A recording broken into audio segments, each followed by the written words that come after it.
James. The book of James. Still in the first chapter. When you find it, say amen. Yeah. Way back. James, first chapter. I want to read to you the 12th through the 16th verse. Beginning at 12. Blessed is the man that endureth temptation. For when he is tried, he shall receive the crown of life, which the Lord has promised to them that love him. Let no man say when he is tempted, I am tempted of God. For God cannot be tempted with evil, neither tempteth he any man. But every man is tempted when he is drawn away of his own lust and enticed. Then when lust hath conceived, it bringeth forth sin, and sin, when it is finished, bringeth forth death. Do not err, my beloved brother. May the Lord have his blessing for the reading of his holy word. Again, I thank God for just allowing us to assemble here to get together this morning. And as I was reading these verses, I was thinking about the temptations that we all face. Every one of us are tempted every day to sin. We think a lot about sometimes we say, well, Lord, why are you doing this to me? Why are you tempting me? But God cannot be tempted. God tempteth no man. But where does this temptation come from? It comes from the evil from Satan. Now, God allows us to be tested. He allows us to be tried. He allows Satan to work on us. Why? To see what we're made of. He wants to see exactly where we stand. Without temptation, without trials, you would be nothing. It would be quite dull. But through trials and through temptation, we learn. You know, when you're on top of the mountain, you're pretty high, and you think, well, I'm up here now. You don't appreciate much of anything. When your wealth is up, when you've got lots of money, you don't really think about where your next meal's coming from or what have you. You don't. But it's when you're down in the valley, when you're down on the floor, when you're at your bottom edge of this, and I always feel like it's like kind of like a roller coaster. Like sometimes you're way up high, and then other times you're way down low. But you don't stay down. You learn while you're down there. In the valley, he restoreth my soul. Some of you. But then you go back up. You go up the mountain. God allows us to be tested and tried. He does not. If we say we are tempted by God, if we are tempted by God, we are a liar. Because first of all, temptation is sin. God has no sin, never did have sin, never will have sin. So how could he tempt you with sin if he doesn't have it? He doesn't have sin, so he cannot tempt you. You know, there's been a lot of talk back there, and I hate to mention the name, but I'm going to anyhow, about Mercedes this morning. And how we all are praying for that lady. You know? And it just seems like that, boy, it's just overwhelming. She needs our prayers. She does. And don't forget to pray for her throughout, not just here on Sunday, but throughout the week. But God has allowed Satan to work on this lady. God has allowed this. Not my reasoning. I know not why, but we know that it's happening.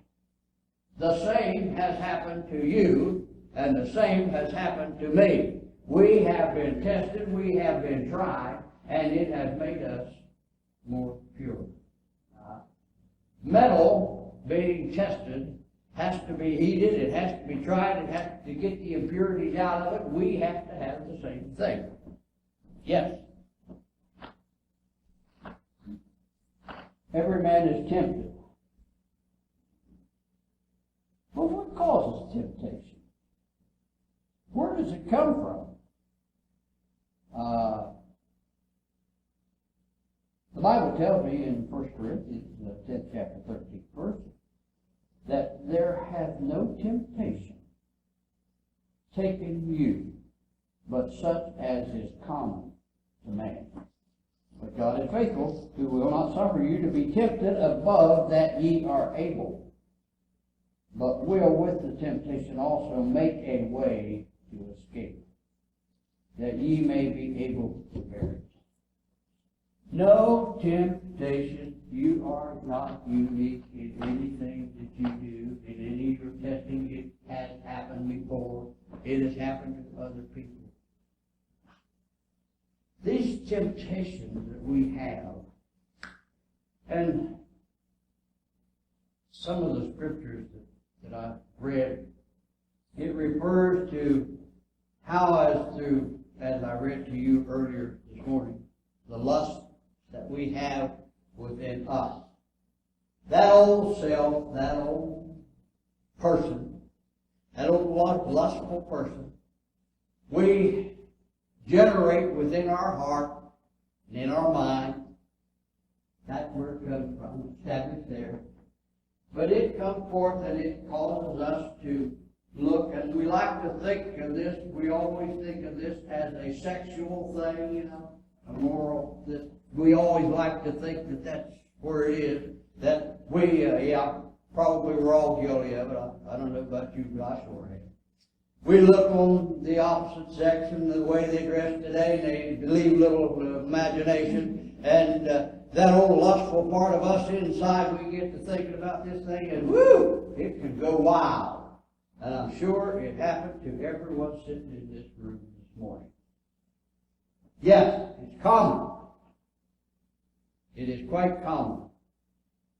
And that thing that's put into our mind, you see, it's like Mercedes, and that's why I mentioned her name. She mentioned here, 3 weeks ago in the Bible study class. She said, if it's sin to, think about it, then we just, go ahead and do it. Not so.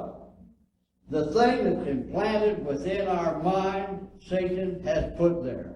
Yes, that old nature that we try to bury, and brother, you've got to work on it every day. It's still there. Don't think that all of a sudden you're just perfect now. You're above it, you're clean, and you don't have to worry about it anymore.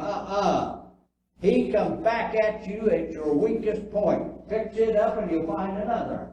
Yes. The thing that I just said to you was what we all call common there. But this temptations and these sins that are in our heart, they come in so many different ways. I have a scripture written down here. I have no idea what it is. It says Matthew 15:19. Let's go back and see what that says. I didn't even put it down on my paper.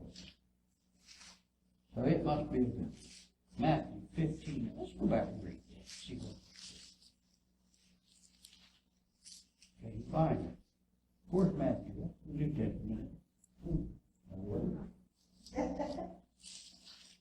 Matthew 15, verse 19 says, For out of the heart proceedeth evil thoughts, murders, adulteries, fornications, theft, false witness, blasphemy. You see, so all of the sins that he's talking about here, it's not one little old thing, it's the whole thing. Every one, and yours may be different from mine. Yes, you may have a bad habit of bad-mouthing people. You might have a habit of telling stories. about somebody, or looking to find fault in your neighbor or something. Oh, that's not sin, is it? Oh, that's just telling the truth. When we seek to find the worst in people, that is sin. Looking for the bad things in life is sin. I heard nothing this morning but complaints about our government, about all this. We sit around and we just yak about those politicians, those people in government, those leaders. We just constantly yakking when we ought to be on our knees praying for them. We should be down there praying for them. God, put a fire under them people. Yes. Build a fire under them politicians down there in Washington. They'll have to come around and do the truth. Yeah, we do. Adulterers, murderers, what a bunch of them. Wow. Yeah. Murder, adultery, fornication, theft. Theft. Is there a thief in the house? I got one over here. Is there any more? Pray for her. Pray for that thief. Pray for the rest of you. Yes, how many times have we come across the situation where maybe we were in a position where there was some little kind of thing that might kill people, belonged to the government or something like that, then we thought, yes, I've already paid for that through taxes and everything. It won't hurt me to take it. Wrong. It's a thief just the same as if you'd stole it from me. It's a thief to all these things, you see. Just little things. We look at the situation where we're working, we say, hey, they ain't going to miss this. I'll just take it home with me. Yeah. That makes it right, doesn't it? Well, Just because they're not going to miss it, that makes it legal, you know. That makes it all right to do it. You're a thief just exactly the same as if you would break into my house and steal my guns. You're just exactly the same. In the eyes of God, except we all do little things that are sinful. Out of a sinful nature comes out of a sinful heart. Those things, those desires that we have within. How about that person that talks across the fence? That little tongue just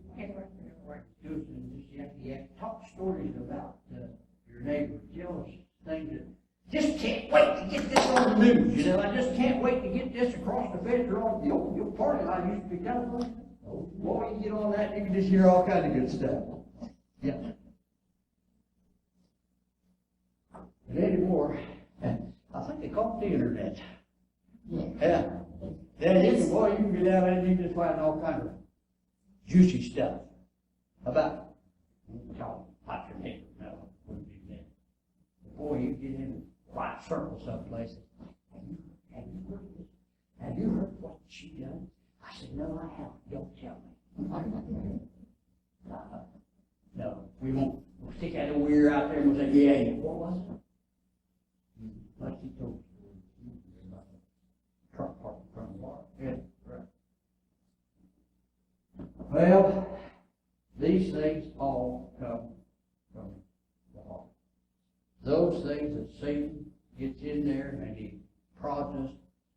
He allows us to see things that we might desire, those things that we might like to do that's not quite right. Boy, does he agitate them. He'll agitate them, and the first thing you know, we'll find out that we say, well, everybody's doing it. We'll make an excuse, and hey, it's common. I mean, look around about you. It's a common thing. Everybody's doing it. It's all right. It ain't all right. Sin is sin regardless of who does it or where. It doesn't make a difference whether it's you or whether it's me. Yeah.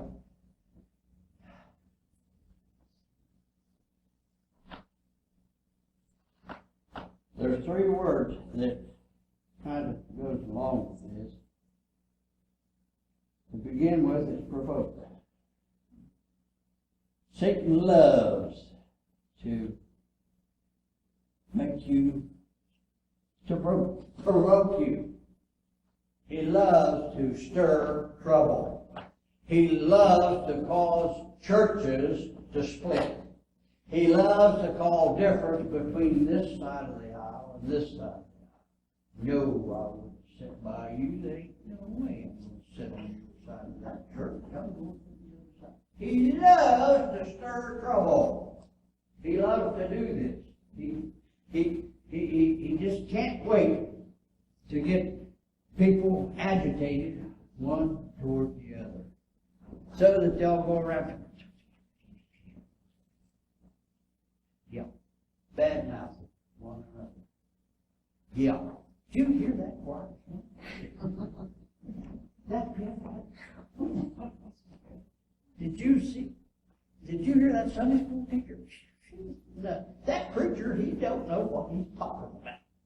Yes, these are things that people talk about. Yes, this during the week, you get out there and say, not happy talk, provoke, entice. Yes, Satan loves to show you something enticing. Oh boy. Yes. Look at this or look at that or whatever. Wow. I need that. And the farther you think about it, the more you dwell upon it, the more prettier it looks. Whatever it is. I read a story there that McGee had written. He said that a young man came to him and told him that he was in love with a very beautiful young lady. And he said that we have everything in common. It's just so good to be around her and all this. And he went on and on and on, and how good this was for him and her. And McGee says, well, why don't you just marry her? And he looked at McGee and said, because she's already married. He says, do you think it would be right for her to divorce her husband and to marry me? And McGee gave the only advice that God would offer. He said, no. Get away from it. Stay away from it. Do not. Stop this right now. And this man went away unhappy. But he came back. And he said, we talked it over.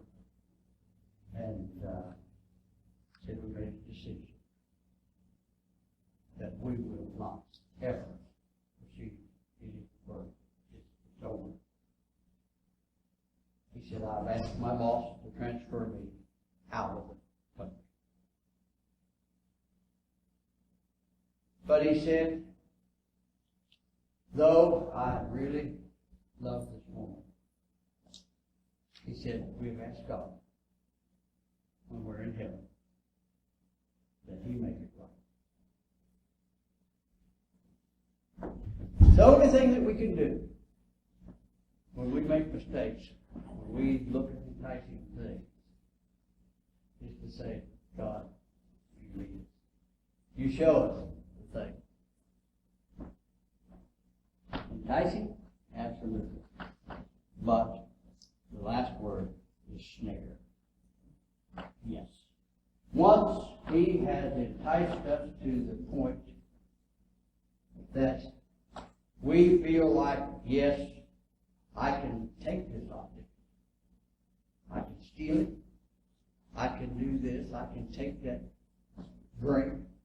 I can do this other thing. Whatever it is, sin, you know, it doesn't make a difference. They're all different, but they're all sin. I can go ahead and do this. He snares us. Once we have taken, once we have went the full way and took on that thing that God said no. He said, once we have Satan has snared you, he's got you. He'll turn around and look at you and laugh and say, ha, ha, ha. I got you. Well, you know the end, the result after you have done this and done that or whatever it was. You look at it at different times down the road a ways and say, whoa, what was the matter with me? It ain't caused me none but trouble. Satan's snares will cause nothing but trouble. We're going to change the subject just a little bit. I want to talk to you about my church. This church. This people that are sitting here in this congregation. We get disgruntled. We get discouraged. We get into times when we can say, well, I don't even want to go to church. I don't even want to go out. Same old thing. Preacher said the same thing every Sunday school teacher. Just blah, blah, blah. Wednesday night we just do the same thing. Wasn't for these wouldn't do it all. Choir sounds terrible. Piano player can't find the right page. Shoes don't fit. Oh yeah. You can hear it all. Yep. You hear all these bad-mouthing things that we can do. All negative and all sin. Regardless of what you think, when you badmouth your church, your people, you are sinning. Amen. There's no two ways about it. If someone came to you and said, how's your church doing? What would your answer be? Would you say, great, we're having a wonderful time? Or would you say, oh, we're down there with about 40 or 50 people. We don't know much. It's so hard when you don't have anybody. This, that, and the other. Complaining, bad-mouthing our church. Yes, you don't have the bestest of anything. Or do you? Or do you? Turn this around a little way. If you take that, see, this is coming out of the heart. The exact same thing that I just preached about. These are thoughts that are in the heart. The Satan is putting them in there. Yeah. Doubts, fears, all these things. Turn that around and say, wow, what a wonderful job Nelda done on the piano this morning. Oh, you know, she was fantastic. Beautiful. At her age, to play that piano like she does is fantastic. She does the most wonderful job of anybody I've ever heard in my life. She does great. That part, well, they may not be the best part. They sounded beautiful this morning. And that, so duet part was great. It was fantastic. It made you really feel good. And the part, that Sunday school teacher, boy, she brought her out this morning. Oh, you ought to have heard that. It was great. It was wonderful. She done such a good job there, and it made me feel so good. And those testimonies that popped from the floor, wow, they were fantastic. Yes. That preacher, he ain't much, but boy, he brought a message that will touch you.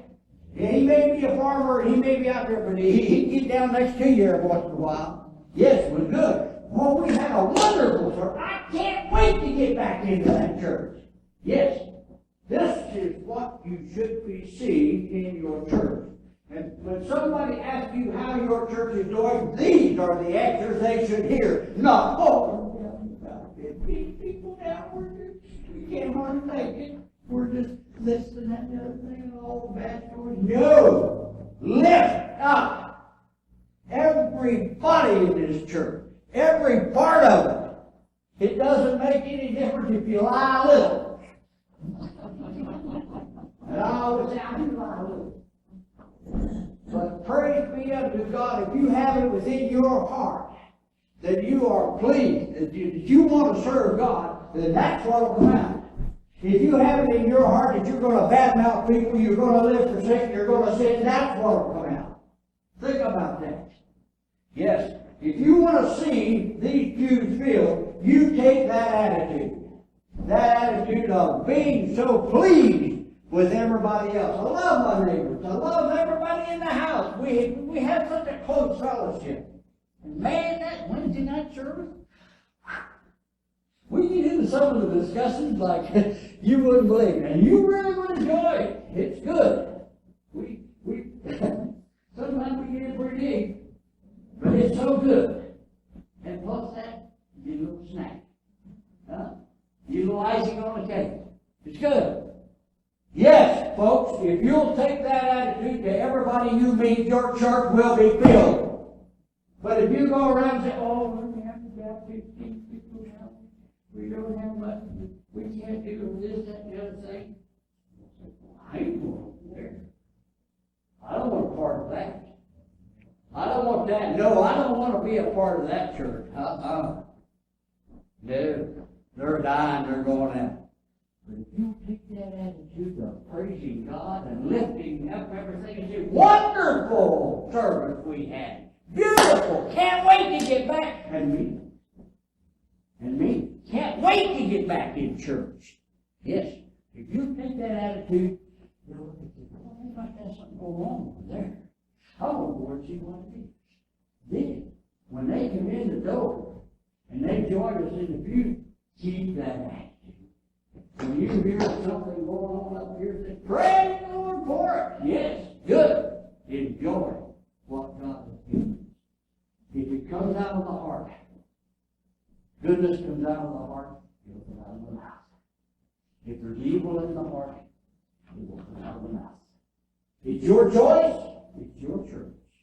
Yes, it's just exactly the same. And I just read it.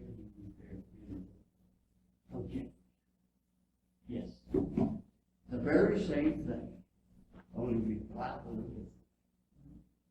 Think about it, folks. What do you want? Do you want a church filled with happy people?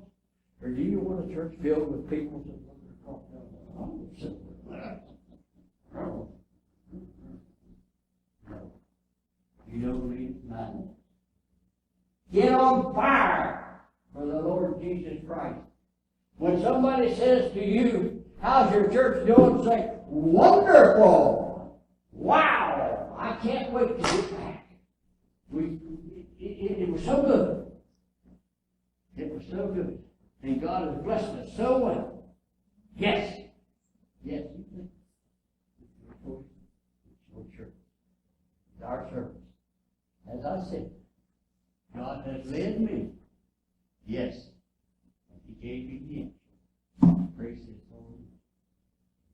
We got work to do, but I think if we take the attitude of positive, you know, that was I was thinking. Back when I was in high school, which has been ancient years ago, at graduation they presented a book to, I don't know, just one special person in the class or graduated back then. But it was called The Power of Positive Thinking by Norman Vincent. It was a book that was written, and he knew the power of positive thinking. That's exactly what I'm trying to say. The power of positive thinking will fill your church. The power of negative thinking will close the door. It's our choice. We make the choice. Yes, Satan would love to feed you with false information, with things that would be downing, would be negative. Tell him, get out of here. Get out of here. I know people. I know my teachings. I know it's biblical. I know it's from God. Yes, get Satan. We're going to live above it. We're going to lift up the name of Jesus. We're going to stand on that solid rock. We're going to join together. We're going to fight together. Yes. Whatever it takes. We're going to. Father, we thank you and we praise you. We just ask, Lord, that you would look upon us, oh God, here this morning and find us, Lord, faulty, failures. But Lord, help us overcome all the negative. Lord, that we might think positive. That we might get in our heart, Lord, the message of greatness and not of doubts and fears. Lord, that you will help us to overcome all of these negative thoughts that Satan would throw at us. Lord, that we might be what you would have us to be. Search our hearts, Lord, right now. And Lord, where we're guilty, I pray thee forgive us. And Lord, help us. Give us strength, give us courage, and Lord, make us like this young man at the checkout. Let us show the light. We ask you, Father, just to take us, use us to your glory. In the name of Jesus. Amen. Heard the message. God has spoken to your heart. Hear it and listen.